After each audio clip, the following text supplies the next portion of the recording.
بسم الله الرحمن الرحيم. ارفع صوتك. قل في البدء كانت الكلمة. انتظر. وها نحن في حضرة صناع الكلمة الشاعرة، فكلكم شاكر وكلكم مشكور. نشكر رئيس الجمعية على احتفاء بهذه الوجوه النيرة، والذي أتاح لنا في هذا الفضاء الثقافي أن نقدم ما لنا من قصائد. وشكرا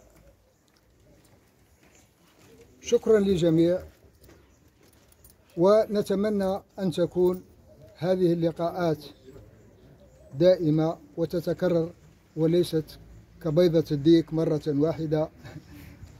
ماذا بينا أن تكون لقاءات أحسن، وأقترح أن توصيات من هذه، نديروا توصيات من هذه ونعرفوا النقائص ونعرفوا الحوايج اللي كاينه مليح باش نتفاداو اي غلطه غلطناها، ونزيدوا نكرروا كشي حاجه مليحه نزيدوا نطوروها. وشكرا للجميع وبارك الله فيكم الكل وبارك الله فيكم. شكرا، يعطيك الصحه.